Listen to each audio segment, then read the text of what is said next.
Halo Movie Rangers, apa kabar kalian semua? Semoga doa-doa kita segera dikabulkan Tuhan. Hari ini Bang Jedar akan menceritakan film berbahasa Malayalam yang berjudul Innalivare.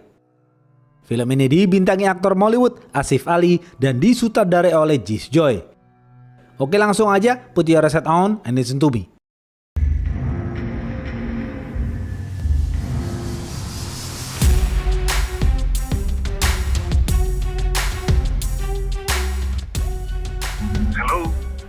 Pemeran-pemeran film ini antara lain, Adi adalah aktor muda yang sedang naik daun. Tika adalah seorang artis yang sudah menikah dan menjadi selingkuhan Adi.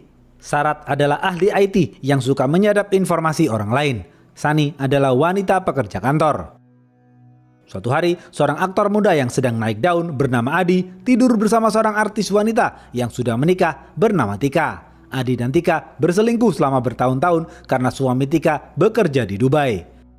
Selain bermain film, Adi juga menjadi bintang iklan dan pengisi suara di berbagai proyek.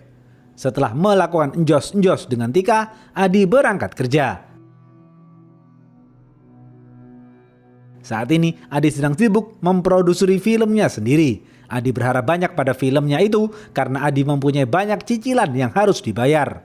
Tiba-tiba, seorang produser film bernama Nandan datang ke studio untuk menemui Adi. Nandan memohon kepada Adi agar Adi menyelesaikan tugasnya menjadi pengisi suara di film Nandan. Adi enggan melanjutkan proyek film bersama Nandan karena Adi tidak yakin film itu akan laku di pasaran. Padahal film itu berarti segalanya bagi Nandan. Karena Nandan berharap dengan rilisnya film itu, Nandan bisa melunasi semua hutang-hutangnya. Adi lalu memanggil manajernya bernama Jomi untuk mengusir Nandan. Jomi berbicara baik-baik kepada Nandan dan menyuruh Nandan pulang. Sore hari, Adi melakukan syuting iklan minuman kopi. Adi ditemani kekasihnya bernama Aisyu. Tak lama kemudian, Adi kedatangan pengusaha muslim bernama Mustafa. Mustafa menawarkan Adi untuk membintangi iklan produk miliknya, yakni pembersih lantai kamar mandi. Dengan sombongnya, Adi menolak karena bagi Adi, membintangi produk pembersih lantai kamar mandi adalah penghinaan. Adi dan Mustafa terlibat adu mulut. Jomi datang dan mendinginkan suasana.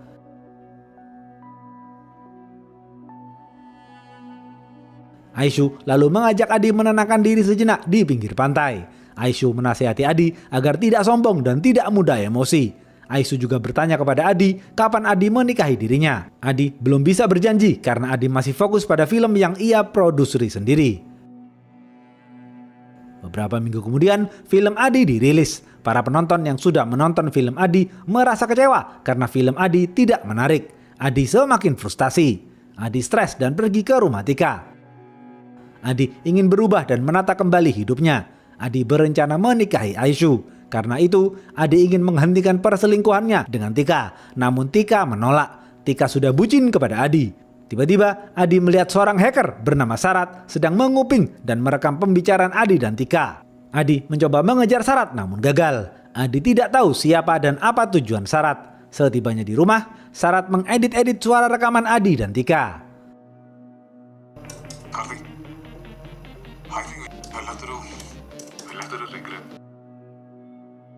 Pagi hari, seorang debt collector bernama Askar datang ke rumah Adi. Askar menyita mobil mewah Adi karena Adi tidak kunjung membayar cicilan. Kedua orang tua Adi tidak tahu bahwa Adi sedang kesulitan ekonomi.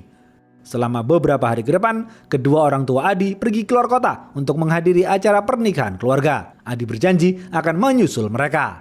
Untuk sementara waktu, Adi akan mengendarai mobil klasik milik ayahnya. Adi merenung sejenak dan berpikir. Adi lalu menelpon Aisyu dan mengatakan dirinya akan menemui keluarga Aisyu untuk melamar Aisyu. Aisyu sangat bahagia mendengar hal itu. Aisyu langsung memberitahu rencana Adi kepada keluarganya. Malam hari, Adi pesta bersama teman-temannya. Salah satu teman Adi yang bekerja di stasiun televisi bernama Tina mengajak Adi untuk mengisi acara di televisinya. Acara itu akan diadakan besok pagi secara live. Karena besok Adi tidak ada acara, Adi bersedia untuk hadir. Tiba-tiba Tika menelpon Adi dan memberitahu bahwa dirinya positif hamil. Adi kaget dan bingung harus bagaimana. Tika panik karena beberapa hari lagi suaminya akan pulang dari Dubai. Adi pergi ke apotek dan membeli obat yang bisa menggugurkan kandungan. Dari belakang, Sarat terus membuntuti Adi. Adi masuk ke dalam apotek sembari menutup wajahnya. Setelah mendapatkan obat penggugur kandungan, Adi kembali ke mobil. Namun tiba-tiba mobil klasik milik ayah Adi itu mogok. Akhirnya Adi terpaksa mencari tumpangan kepada orang yang tak dikenal. Sarat terus memantau Adi dari kejauhan. Tak lama kemudian Adi mendapatkan tumpangan dari seorang wanita bernama Sani. Adi masuk ke dalam mobil Sani. Sani akan mengantar Adi kemanapun Adi mau. Di dalam mobil, Sani terus-menerus memuji Adi karena Sani dan suaminya adalah fans berat Adi. Sani meminta tolong Adi untuk pulang bersamanya ke apartemen sejenak karena Sani ingin mempertemukan Adi dengan suaminya.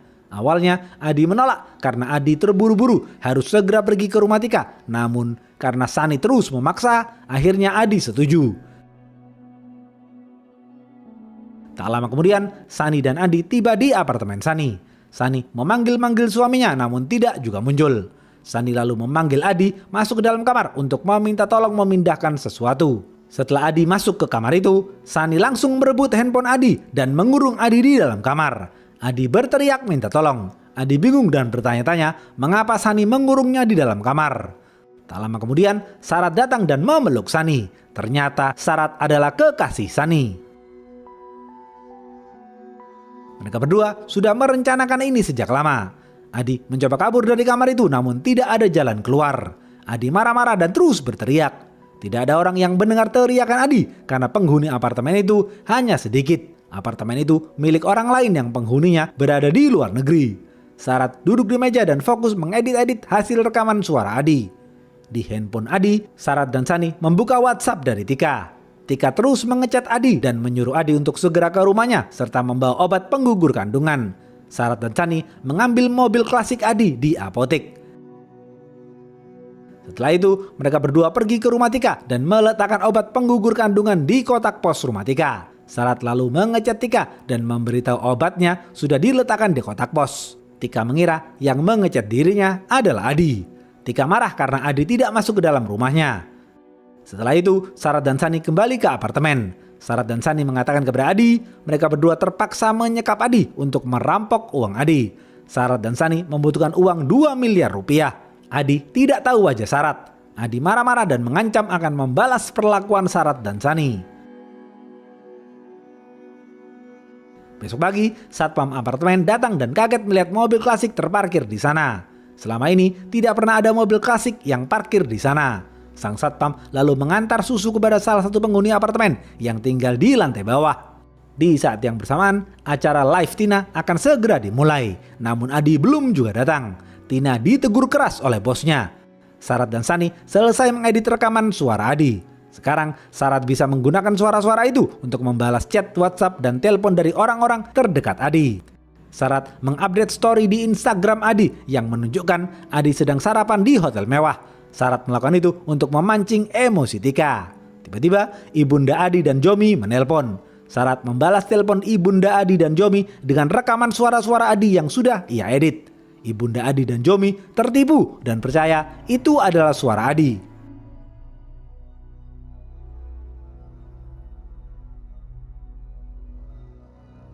Sani tiba di kantor dan bekerja seperti biasa. Sani dipanggil atasannya dan ditegur karena beberapa minggu terakhir Sani mencari pinjaman uang ke teman-teman di kantornya dan membuat teman-teman di kantornya merasa tidak nyaman. Di apartemen, Adi menyalakan semua keran air di kamar mandi agar air di apartemen itu habis. Di rumah Aisyu, keluarga Aisyu kecewa berat kepada Adi yang tidak kunjung datang. Padahal Adi sudah berjanji datang untuk melamar Aisyu. Aisyu pun juga kecewa berat karena Adi sudah mempermalukan dirinya di depan keluarga. Di sisi lain, Sarat dan Sani terus memikirkan cara untuk merampok Adi. Sarat mengirim chat DM melalui Instagram Adi ke Instagram Sani. Kalimat di DM itu menunjukkan Adi menolak untuk menikahi Sani. Pagi hari, Tika yang emosi karena Adi tidak kunjung menemui dirinya, memberanikan diri datang langsung ke rumah Adi. Namun, tidak ada seorang pun di rumah Adi. Di saat yang bersamaan, Aisyu datang ke rumah Adi dan melihat Tika. Aisyu menduga Tika adalah selingkuhan Adi. Aisyu semakin kecewa dan kembali pulang. Aisyu berhenti sejenak di pinggir jalan. Di dalam mobil, Aisyu menangis sembari marah-marah kepada Adi. Aisyu memaki-maki Adi dan memutuskan hubungan dengan Adi melalui voice note. Aisyu melihat voice note-nya hanya dibaca namun tidak ditelepon balik. Aisyu yang menganggap itu adalah Adi semakin terbakar emosinya kepada Adi. Padahal yang membalas chat itu adalah Sarat. Pihak bank mendatangi rumah Sani dan memberitahu keluarga Sani bahwa jika Sani tidak segera melunasi hutangnya, maka dalam beberapa hari ke depan pihak bank akan menyita rumah keluarga Sani. Penghuni apartemen mengeluh kepada satpam karena air di kamar mandinya telah habis. Penghuni apartemen menyuruh satpam untuk mengecek lantai atas. Penghuni apartemen menduga masih ada yang menyalakan keran air di lantai atas.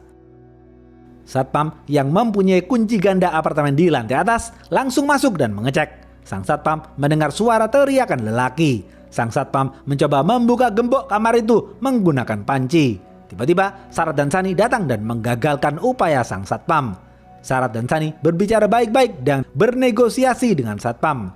Sarat memberikan uang suap kepada satpam agar satpam itu tutup mulut. Adi terus berteriak dan memaki-maki Sarat dan Sani.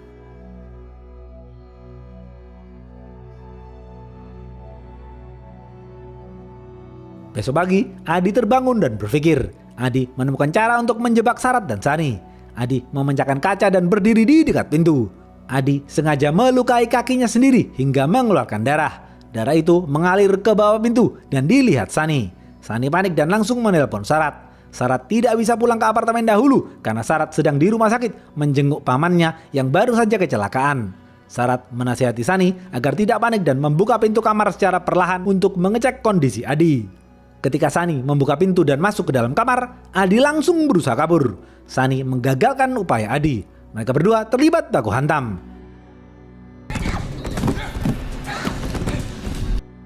Karena kaki Adi yang terluka, Adi kalah dan kembali terkunci di dalam kamar. Adi kesakitan karena kakinya yang masih mengeluarkan darah. Adi terus memaki-maki Sani.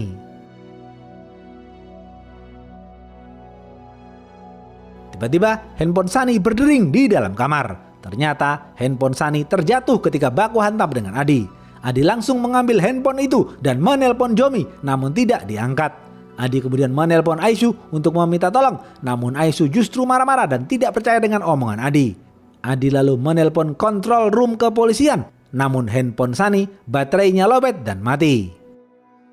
Malam hari, ibunda Sani terus menelpon Sani dan bertanya mengenai hutang-hutang keluarganya. Sani mengatakan ia masih berusaha untuk mendapatkan uang untuk melunasi hutang-hutang keluarganya. Tiba-tiba, Jomi mengirim voice note ke WhatsApp Adi dan mengatakan Askar marah besar dan sedang mencari Adi. Jomi juga jengkel kepada Adi yang menolak tawaran 2 miliar dari Mustafa. Mendengar informasi itu, Sarat berniat akan mengungkap perselingkuhan Adi dan Tika kepada Askar, sekaligus merampok uang 2 miliar itu. Sarat mengechat Jomi dan memerintahkan Jomi untuk menghubungi Mustafa lagi dan mengatakan Adi bersedia membintangi iklan produk pembersih lantai kamar mandi. Jomi patuh dan menghubungi Mustafa. Sarat lalu mengechat Askar dan men-Sherlock alamat rumah Tika. Besok pagi, Askar dan kedua temannya langsung mendatangi rumah Tika. Setibanya di rumah Tika, Askar dan kedua temannya bertemu dengan suami Tika. Askar dan kedua temannya langsung nyelonong masuk dan mencari Adi, namun mereka tidak menemukannya.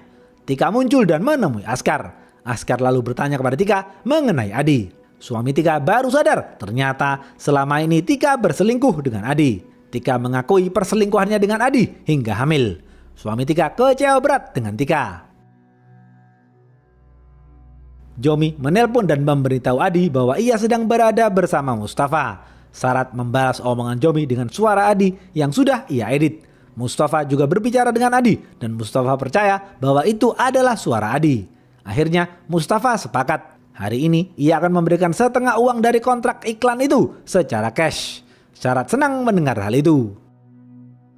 Di apartemen itu, Adi terus berusaha mencari jalan keluar namun tidak berhasil. Adi mulai kelelahan dan kehausan. Sarat dan Sani menggunakan mobil klasik Adi berhenti tepat di depan kantor Jomi. Sarat lalu menelpon Jomi menggunakan handphone Adi dan memerintahkan Jomi agar segera memberikan uang itu kepada 2 orang teman Adi, yakni Sarat dan Sani yang sedang berada di dalam mobil. Jomi patuh pada perintah Adi. Jomi membawa tas berisi uang dan memberikannya langsung kepada Sarat. Jomi melihat Sarat membawa mobil klasik milik Adi. Jomi percaya Sarat adalah teman Adi. Jomi dan Sarat mengobrol basa-basi sejenak. Setelah itu, Sarat dan Sani kembali pulang. Mereka berdua menyimpan uang itu di rumah Sani. Malam hari, Adi terbangun dari tidurnya. Adi kaget melihat pintu kamarnya yang terbuka. Adi melihat sekeliling apartemen tidak ada orang. Adi langsung keluar dari kamar dan turun ke bawah. Adi berjalan dengan pincang karena kakinya masih terluka. Di tengah jalan, Adi meminta tumpangan pada mobil yang lewat. Tak lama kemudian, ada satu mobil yang berhenti dan memberikan tumpangan kepada Adi. Adi langsung masuk ke dalam mobil dan mengucapkan terima kasih. Ternyata yang mengendarai mobil itu adalah Sarat. Adi belum tahu Saratlah yang menyekap dirinya. Ini semua adalah bagian dari rencana Sarat. Adi dan Sarat mengobrol di dalam mobil. Adi seperti pernah mendengar suara Sarat, namun Adi lupa kapan dan di mana. Adi lalu menelpon Jomi dan meminta tolong. Adi baru tahu ia telah dijebak dan diperas. Adi dan Jomi lalu pergi ke kantor polisi.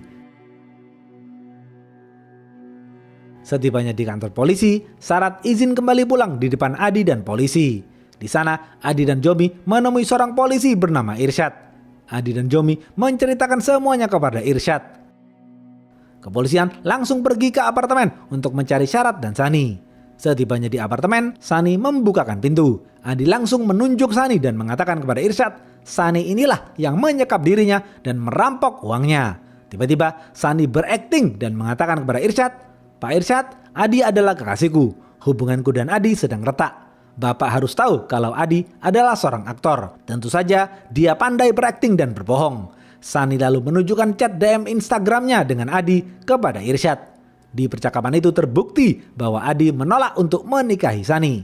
Mendengar kebohongan Sani, Adi marah dan berniat menampar Sani, namun dilerai oleh Irsyad. Sani juga mengatakan ia mempunyai sahabat bernama Syarat yang selalu melindungi dirinya dari Adi.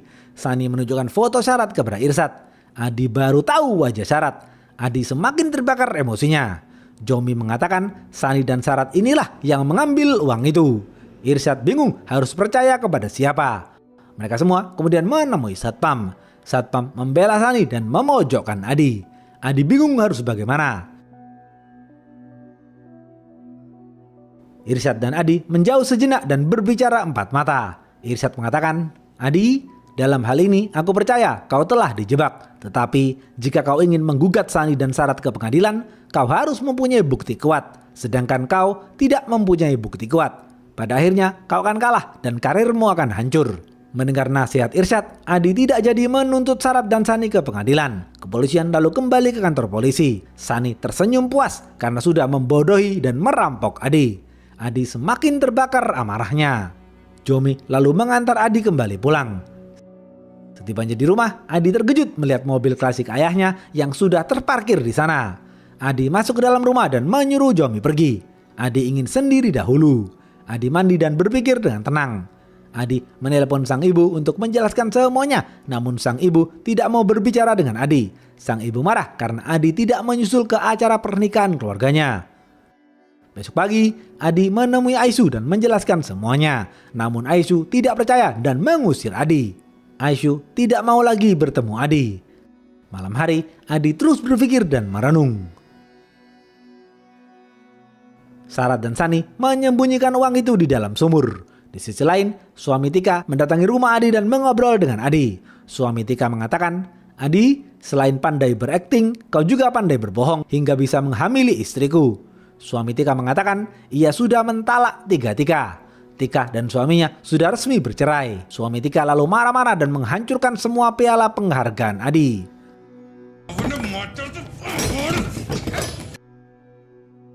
Pagi hari, keluarga Adi pulang ke rumah.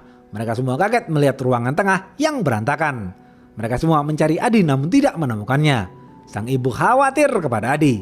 Adi dinyatakan menghilang. Irsyad mendatangi rumah Adi dan menginterogasi keluarga Adi. Media memberitakan hilangnya Adi dan membuat berita ini menjadi viral. Irsyad langsung bergerak cepat mencari Adi. Irsyad memanggil Syarat dan Sani ke kantor polisi. Mereka berdua mengatakan tidak tahu di mana keberadaan Adi. Mereka juga tidak terlibat dengan hilangnya Adi. Irsyad menduga Syarat telah berbohong. Irsyad marah dan menghajar Syarat. Irsyad mengatakan, aku tahu kalian berdua adalah penipu. Jika kalian mencoba menipu polisi, aku akan membuat hidup kalian berdua menderita. Irsyad lalu mengusir Syarat dan Sani. Media terus memojokkan kepolisian dan mendesak kepolisian agar segera menemukan Adi. Beberapa orang dari bank mendatangi rumah Sani untuk menagih hutang. Sani bersiap-siap untuk membayar hutang-hutangnya. Tiba-tiba beberapa orang bank mendengar suara dari gudang belakang. Ketika mereka mencari tahu, mereka kaget melihat Adi yang babak belur dan disekap di dalam gudang. Orang-orang bank berteriak minta tolong. Mereka semua langsung lapor polisi. Irsad dan anak buahnya dengan cepat mendatangi rumah Sani. Awak media ramai-ramai mendatangi rumah Sani. Irsad langsung mengamankan Adi. Sarat dan Sani bingung mengapa Adi bisa berada di dalam gudang. Di depan media, Adi mengatakan, "Aku dan Sani adalah sepasang kekasih.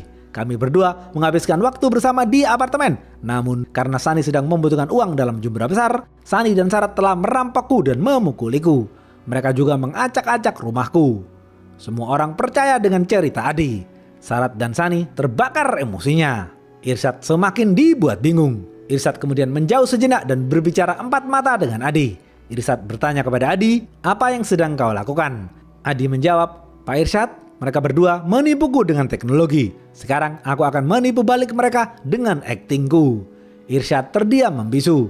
Ternyata malam itu setelah Adi dan suami Tika bertengkar, Adi dan Jomi menyelinap masuk ke gudang belakang di rumah Sani. Jomi mengikat Adi di gudang agar terlihat seakan-akan Adi dihajar dan disekap oleh Sani dan Sarat.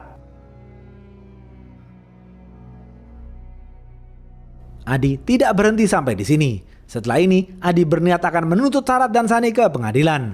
Namun tiba-tiba, Jomi memberitahu sesuatu kepada Adi. Adi kaget mendengar hal itu dan langsung masuk ke dalam kamar kedua orang tua Sani. Ternyata Nandan adalah ayahnya Sani. Ceder. Kemarin, Nandan tewas bunuh diri di dalam kamarnya. Selama ini, Sani menyekap dan merampok Adi untuk melunasi hutang-hutang sang ayah. Selain itu, Sani juga balas dendam kepada Adi yang tidak menyelesaikan proyek filmnya dengan sang ayah. Padahal, Adi hanya perlu menyelesaikan audio suaranya untuk scene akhir di film itu. Melihat Nandan yang meninggal dunia, Adi sangat merasa bersalah. Sekarang, Adi mengerti siapa dan apa tujuan Sarat dan Sani. Adi lalu kembali pulang. Semua orang mendukung Adi dan mencaci maki Sarat dan Sani. Karena bukti dan saksi yang kuat, Sarat dan Sani langsung dijebloskan ke dalam penjara. Beberapa minggu kemudian, keadaan tenang kembali. Adi melanjutkan proyek film-filmnya dan menuai kesuksesan. Adi membayar uang jaminan untuk membebaskan Sarat dan Sani. Mereka berdua kemudian menemui Adi di lokasi syuting. Sarat dan Sani mengembalikan uang yang ia rampok dari Adi, namun Adi menolak. Adi memberikan uang itu kepada mereka berdua agar bisa melunasi hutang-hutangnya. Adi juga menawari Sani dan Sarat untuk ikut dalam proyek film-film Adi selanjutnya. Adi akan membuat mereka berdua menjadi terkenal dan mendapatkan uang yang banyak. Akhirnya mereka bertiga bisa berdamai. Adi lalu memberikan undangan pernikahannya kepada Sarat dan Sani. Dalam waktu dekat, Adi akan menikahi Tika. Habis. Apa pesan dari film ini? Sesuatu yang berharga bagi kita belum tentu berharga bagi orang lain. Begitupun sebaliknya, sesuatu yang tidak berharga bagi kita bisa jadi sangat berharga bagi orang lain. Oleh sebab itu, kita harus saling menghargai satu sama lain karena masing-masing orang mempunyai cerita masa lalu yang berbeda-beda. Hindari balas dendam dalam menyelesaikan masalah. Duduklah bersama dan berpikir dengan kepala dingin untuk mencari solusi yang terbaik. Oke, segitu aja video kali ini. Stay watching and see you.